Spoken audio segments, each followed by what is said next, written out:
Halo guys, welcome back again to my channel. Bersama saya Hansen di sini, dan seperti biasanya setiap harinya saya akan buatkan video seputar cryptocurrency. So, bagi teman-teman yang tertarik seputar cryptocurrency, boleh aja langsung bantu saya like dan juga subscribe. Jangan lupa juga untuk hidupkan lonceng notifikasinya supaya teman-teman nggak ketinggalan update terbaru seputar cryptocurrency. Oke, Merry Christmas untuk kalian semua yang merayakan. Untuk kalian yang tidak merayakan, tentunya selamat berlibur karena ya ini tanggal merah. Besok juga minggu, ya harusnya long weekend gitu kan. Jadi semuanya harusnya dalam keadaan yang happy, moodnya baik. Dan untuk kalian yang merayakan Natal, ya pastinya jangan lupa ke gereja, jangan lupa juga untuk kunjungi keluarga-keluarga kalian. Tapi pastinya tetap patuhi protokol kesehatan karena ingat COVID masih ada di antara kita. Oke? So, untuk hari ini kita akan bahas Bitcoin lagi guys, dan seperti biasa kita akan mulai dari coin market cap terlebih dahulu. Pada hari ini secara global market cap crypto berada di angka 2,36 triliun dolar atau turun sekitar 0,96%. Nah, Bitcoin sendiri berada di angka 50.900-an, turun 0,23%, Ethereum 4.045 dolar, Binance Coin 543, Solana 192 dolar, Cardano 1,41, XRP 0,91, Terra Luna 98 dolar, dan Polkadot di urutan ke-10 dengan harga 28,32 dolar. So, hari ini Polkadot mampu menggeser Avalanche ya guys ke urutan ke-10, namun market cap-nya hanya terpaut kurang lebih 300-an juta dolar, jadi ini dekat banget, bisa jadi mereka dua ini akan bolak-balik hari ini gitu ya, 10-11, 10-11. Dan untuk hari ini top performernya ada di Solana dengan kenaikan 2,22% di top 10 coin ya. So, itu adalah outlook sementara dari beberapa top coin yang ada. Sekarang kita masuk dulu ke beberapa berita terbaru hari ini. Pertama, di sini dikatakan Bitcoin needs to clear 51K to reduce the chance of new sell-off from Bitcoin whales. Jadi ada seorang analis lah mengatakan dia melihat exchange whale ratio. Jadi simpelnya adalah apabila kalian melihat garis biru ini naik tajam seperti ini guys, itu berarti banyak sekali inflow, alias banyak sekali Bitcoin yang didepositkan ke exchange oleh para paus. Sebaliknya, kalau misalnya kita melihat garis ini turun tajam, itu berarti banyak sekali outflow.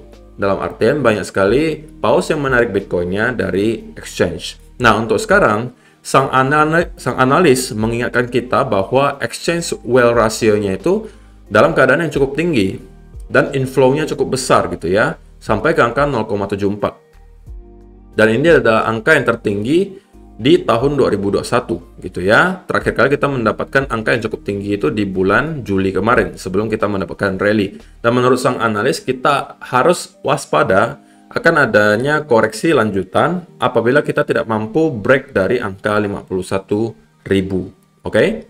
Dan kalau misalnya kalian perhatikan secara historis, memang ada beberapa kali di mana apabila kita melihat exchange whale ratio ini meningkat tajam, kita akan melihat koreksi, gitu kan? Di sini juga kita melihat koreksi. Di sini, walaupun di sini dan di sini dan di sini, kalau misalnya kalian perhatikan itu bukan koreksi besar ya guys, cuma koreksi kecil aja. Di sini koreksi kecil, sini juga koreksi kecil. Nah, koreksi yang termasuk cukup besar di sini, kalian perhatikan. Ini ada spike juga yang terjadi, koreksi besar, spike juga terjadi, koreksi besar. Namun ada juga di mana kasusnya terjadi spike tinggi di sini, tapi malah kita mendapatkan rally kencang. Oke, di mana yang terjadi di bulan Juli. Dalam artian bahwa indikator ini jangan serta-merta kalian pakai hanya langsung menjadi alat keputusan investasi. Jangan sampai kalian hanya memakai indikator ini guys. Kenapa? Karena exchange whale ratio ini hanya pure menunjukkan apabila ada terjadi aktivitas inflow atau outflow dari exchange atau ke exchange oleh para paus. Oke? Hanya itu saja. Dalam artian, paus yang mendepositkan Bitcoinnya ke exchange itu belum berarti 100% bakalan dijual toh, ya kan? Ini hanya menunjukkan bahwa Bitcoin yang di hold para paus itu sebagian ada sudah dimasukkan ke exchange. Oke? Dan ini berarti paus itu lagi waspada gitu untuk mengantisipasi kemungkinan-kemungkinan terburuk gitu kan. Nah, seperti yang terjadi juga di bulan Juli gitu. Kalau misalnya kalian perhatikan, ketika itu kan sentimennya rendah banget guys. Waktu itu banyak sekali orang mengatakan kita akan ke 25, 20.000, 15.000, yang menyebabkan mungkin para paus juga mulai mentalnya agak goyah gitu kan. Kemudian mereka melakukan inflow besar-besaran di sini. Yang berarti mereka mengantisipasi kemungkinan terburuk, kemungkinan adanya crash lanjutan. Tapi itu hanya untuk mengantisipasi, guys. Mungkin mereka mempunyai patokan. Apakah kita kalau breakdown dari sini, oh saya akan jualan, gitu kan? Sama seperti kita. Katakanlah kita mungkin mengatakan kalau kita breakdown dari 40.000, wah saya bakalan jualan, gitu kan? Sama mungkin Paus juga mempunyai analisa yang mirip, gitu kan? Mereka mempunyai patokannya. Kalau misalnya yang terjadi A, maka saya akan jualan. Tapi untuk mengantisipasi hal-hal yang tidak diinginkan, mereka ya inflow dulu, alias didepositkan dulu ke exchange Bitcoinnya, supaya kalau mau dijual atau apapun ya gampang, gitu kan? Tapi bukan berarti dengan adanya inflow yang cukup besar ini, langsung kita akan crash besar-besaran. Kalau secara historis ada 2 kali seperti ini kita melihat koreksi besar. Tapi selebihnya kalau kalian perhatikan ya hanya ada koreksi kecil. Dan saya akan kasih tahu kalian nanti apa yang perlu kita pantau untuk memastikan gitu ya, atau memperkecil kemungkinan kita mendapati koreksi yang dalam gitu. Oke, so itu adalah data pertama. Namun kalau misalnya kalian scroll lagi ke bawah di sini, kalau ini guys, ini memang kalian bisa jadikan sebagai patokan untuk sedikit lebih ke arah short term gitu ya. Pergerakan short term bisa pakai exchange wheel ratio. Tapi perlu ingat sekali lagi, kalau misalnya kita melihat spike tinggi di sini, itu hanya berarti banyak Bitcoin dari para paus yang didepositkan ke exchange. Bisa jadi hanya untuk jaga-jaga, tapi juga ada kemungkinan memang untuk dijual gitu ya. Kemudian di bawahnya, nah ini adalah data on-chain lainnya, tetapi yang ini lebih ke mid-term sampai long-term gitu ya. Jadi data on-chain itu ada yang bisa kita pakai untuk short-term, tapi kebanyakan bisa dipakai untuk mid-term dan long-term. Salah satunya yang mid-term dan long-term yang ini. Supply held by entities with balance 100 to 1K. Jadi ini adalah supply Bitcoin atau stok Bitcoin yang dipegang oleh para entities dan mereka yang mempunyai 100 sampai 1000 Bitcoin. Angkanya itu terus-menerus naik.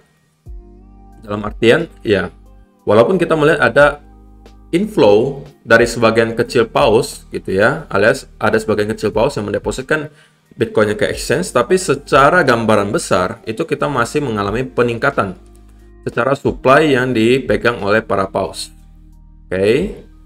Jadi ini adalah data besarnya, kita masih ada mendapati kenaikan di supply yang dipegang oleh para entities dengan angka 100 sampai 1000 Bitcoin. Jadi secara mid-term dan long-term belum berubah ya guys, kita masih dalam keadaan bullish seperti yang sudah saya sampaikan kemarin-kemarin gitu.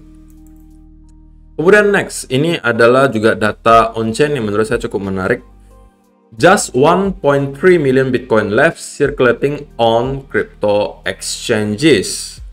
Guys, ini adalah data yang cukup penting perlu kalian tahu. Oke? Dari total yang sekarang udah di mine gitu ya, kurang lebih ada 18,9 juta Bitcoin yang udah berhasil ditambang gitu ya. Di exchange sekarang itu hanya tersisa 1,3 juta Bitcoin lagi. Sisanya sudah dibeliin orang. Jadi orang-orang baru atau investor-investor baru yang nanti masuk itu berebut untuk ngebeli yang 1,3 juta ini lagi. Sisanya itu udah dipegang sama orang. Walaupun ya mungkin ada pasti ada aja orang yang pengen jualan juga, pasti ada gitu kan. Tetapi kalau kita lihat secara illiquid supply kemarin dan balance on exchanges itu semakin menurun, illiquid supply-nya semakin naik, alias illiquid supply itu berarti sudah banyak orang-orang yang membeli Bitcoin-nya kemudian menariknya dari exchange dan tidak lagi liquid gitu, alias tidak lagi diperjualbelikan di exchange gitu kan. Dan itu menciptakan sebuah scarcity alias kelangkaan di stoknya Bitcoin yang biasanya teorinya simple aja, supply and demand ya guys ya. Kalau supply-nya semakin menipis, ketika nanti demand-nya naik ya otomatis harga barangnya akan naik. Simpelnya seperti itu gitu ya guys ya. Jadi menurut saya ini adalah berita yang cukup besar lah gitu ya, dimana kita hanya sekarang mendapati stok Bitcoin itu sisa 1,3 juta Bitcoin lagi guys. Sisanya udah di hold sama orang-orang. Bayangin aja gitu ya. Oke, berikutnya. Jadi ini adalah salah satu data atau indikator yang didasarkan oleh on-chain data gitu guys. Dari si Kelly Kelam. Dia mengatakan di sini a Bitcoin on-chain data indicator has signal oversold for only the third time in history. Last 2 times incredible bullish rallies forward. Jadi dia menunjukkan ada sebuah indikator yang didasarkan oleh data on-chain yang dimana data ini atau indikator ini hanya menunjukkan oversold 3 kali dalam sejarahnya Bitcoin. Ini hanya ketiga kalinya kita mendapati indikator ini menunjukkan oversold sepanjang sejarah Bitcoin. Pertama kali itu kita dapatnya di tahun 2011, kemudian kita mendapati rally kencang berikutnya. 2018 kita juga dapat sekali, kemudian kita dapat rally kencang lagi, dan sekarang kita kembali mendapati dia menyentuh area oversold kalau kalian perhatikan di sini. Oke. Dan apabila historis atau sejarah terulang, maka harusnya tidak lama lagi kita juga akan mendapati rally kencang berikutnya.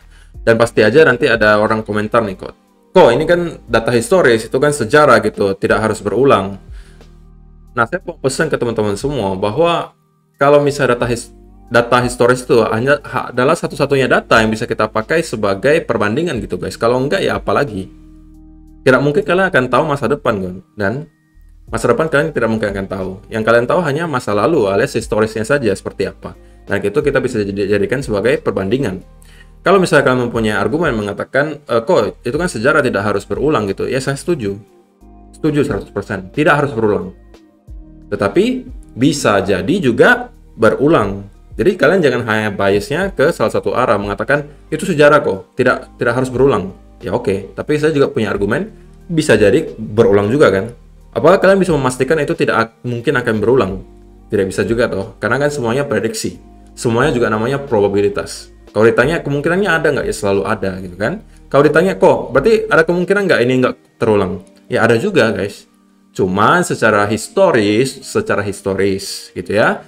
2 kali terakhir kita mendapati indikator ini berada di area oversold. Seterusnya setelah itu kita akan mendapati rally kencang gitu secara historis. Ya mudah-mudahan saja terulang gitu guys. Karena kalau misalnya terulang, ya berarti bull run kita berlanjut dan fix kita kemungkinan akan mendapati lengthening cycle atau cycle yang diperpanjang sampai ke tahun depan gitu ya.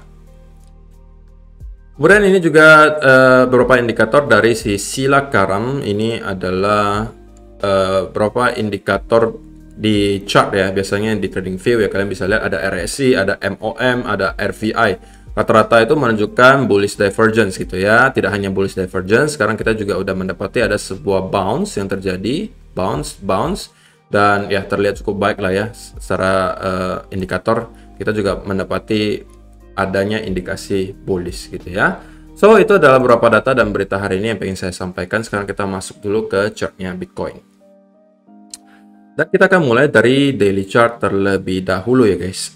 Untuk sementara kita berada di sekitaran 50.900-an, oke. Dan kalau misalnya kalian zoom in sedikit ke 4 hour atau 1 hour chart, kita sepertinya bertahan cukup baik di atas angka 50.000. Nah ini juga salah satu yang saya sampaikan kemarin. Yang pengen saya lihat adalah apa? Kita mampu break, sekaligus kita mampu stay above angka 50.000. So far kita terlihat mampu untuk stay di atas ya guys. Dan ini adalah indikasi yang cukup positif, dan saya rasa apabila kita kembali breakout, tadi kita sempat membuat satu fake out lagi, saya rasa percobaan kedua nanti bisa kita nyampe ke sekitaran angka 53.000 harusnya, yang menjadi area major resistance berikutnya. Nah, tetapi catatannya adalah, karena juga tadi kita melihat ada inflow yang cukup besar terjadi dan dilakukan oleh para paus gitu ya, yang berarti mereka jaga-jaga gitu, mengantisipasi kemungkinan terburuk akan adanya koreksi, mungkin mereka pengen jualan juga.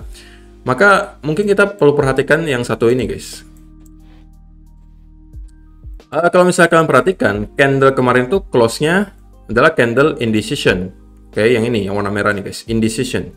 Alias market itu bingung, masih bingung, pengennya ke atas atau pengen ke bawah. Candle indecision, tidak ada keputusan gitu ya. Nah, secara historis, kalau misalnya kalian perhatikan, kalau kita close candle seperti ini, apalagi dalam keadaan naik ya, kita close seperti ini, kemudian kita mendapati candle indecision, kita nggak pengen candle berikutnya itu break dari harga terendah candle sebelumnya, alias di sini. Kita nggak pengen dia break dari sini. Karena kalau misalnya itu terjadi, maka kemungkinan besar kita akan mendapati koreksi lanjutan. Kalau misalnya kalian perhatikan secara historis, hal tersebut terjadi sering terjadi. Pertama di sini, kita dalam keadaan naik, kita mendapati candle indecision. Setelahnya, kalau kita break dari harga terendah sebelumnya, kita akan mendapati koreksi lanjutan. Oke, next di sini lagi kita mendapatkan candle indecision. Kemudian kita breakdown dari harga terendah candle tersebut dan kita mendapati koreksi lanjutan gitu ya. Contoh yang baik banget. Nah, di sini lagi kita ada candle indecision. Oke. Kemudian kita breakdown dari harga terendah tersebut dan kita melanjutkan koreksi gitu ya. Kalau kalian mau contoh lainnya, nah ini juga contoh yang lebih perfect gitu. Kita dalam keadaan naik juga, dalam keadaan bullish movement. Oke, mendapati candle indecision di atas. Kemudian kita breakdown dari harga terendah sebelumnya. Lagi-lagi kita mendapati koreksi dalam. Di sini juga sama candle indecision.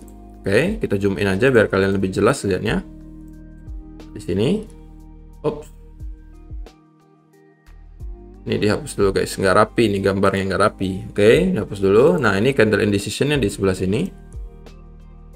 Nah, ketika kita breakdown dari harga terendah sebelumnya, oke, kita kembali terkoreksi dalam. Dan seterusnya, kalian bisa cek sampai sebelum-sebelumnya juga hal yang sama terjadi gitu ya. Jadi itu adalah salah satu hal yang nggak pengen kita lihat terjadi di Bitcoin sekarang. Alias kita sekarang ada mendapatkan candle indecision juga. Tetapi apabila kita mampu untuk kembali breakout ke atas, tentunya ini tidak masalah. Tetapi kalau misalnya terjadi nanti kita mampu close lagi di bawah harga terendahnya, oke, harga terendah candle yang merah di sini, maka ada probabilitas yang cukup tinggi bahwa kita akan kembali lagi untuk mendapati koreksi. Bisa jadi kalau misalnya kalian perhatikan data yang di sini atau area support and resistance-nya, maka kalau misalnya kita kembali down dari sini, maka next area support harusnya kita akan kembali lagi ke sekitaran area 47.000. Dan itu bukan hal yang tidak mungkin guys. Kenapa bukan hal yang tidak mungkin? Karena seperti yang sudah saya sampaikan juga, bahwa sebenarnya sebelum kita benar-benar breakout di atas angka 53.000 dan stay di atas angka tersebut, maka sebenarnya overall kalau kalian perhatikan, kita masih dalam keadaan sideways gitu guys. Oke, kita masih sideways di sini. Oke, tidak banyak yang berubah. Dari kemarin kita hanya di sini-sini aja mainnya, antara 47.000 dengan 50.000. Oke, dari awal bulan Desember juga ada seperti itu, gitu kan? Dari kemarin kita masih berada di sekitaran angka 50.000 sampai 47.000 atau bahkan 46.000. Jadi kalau misalnya kita mendapati lagi retest ke area support di sekitaran sini, ya nggak heran gitu, karena sekarang kita juga masih dalam keadaan sideways kalau kalian lihat secara price action gitu. Nah, itulah kenapa juga salah satu alasannya saya sampaikan saya baru akan lebih confidence mengatakan Bitcoin sudah bisa flip ke arah bullish apabila kita udah break di atas angka 53.000 kemudian stay above. Oke, stay above. Baru kita bisa mengatakan, oh, sepertinya probabilitasnya sekarang sudah lebih ke arah bullish gitu ya. So, kalau untuk short term ya mungkin kita bisa andalkan 1 hour chart gitu kan. Untuk sekarang ya kita masih terlihat terkonsolidasi saja. Saya nggak tahu apakah hari libur seperti ini akan ada volume di market. Karena kalau dulunya saya kan trader forex itu guys. Kalau dulunya di forex biasanya kalau udah akhir-akhir tahun seperti ini, apalagi hari-hari Natal gitu ya, itu hampir sama sekali nggak ada volume di market. Dan kalau misalnya kalian trading dalam keadaan seperti itu biasanya ya kemakan gitu. Jadi kalau misalnya volumenya kecil, kalau kalian trader jangka pendek ya usahakan nggak usah dulu lah. Kalian skip dulu, mending liburan dulu sampai nanti volumenya udah mulai ada lagi, baru kalian ikutan trading lagi. So, sementara saya bisa sampaikan bahwa selama kita mampu stay above di sini dan tidak close di bawah angka 50.000, saya rasa kita masih fine. Masih on track untuk menuju ke next area di sekitar 53.000. Tapi apabila yang terjadi adalah kita mampu close di bawah, mungkin kalian bisa andalkan 4 hour chart ya. Apabila kita udah close di bawah area di sini, saya rasa kita mempunyai probabilitas untuk kembali ke area support berikutnya di sekitaran 47.000, sorry. Oke. So, itu aja sih untuk hari ini guys. Terima kasih yang sudah menonton sampai selesai. Semoga bermanfaat video hari ini dan kita akan bertemu lagi di video yang berikutnya. Bye bye.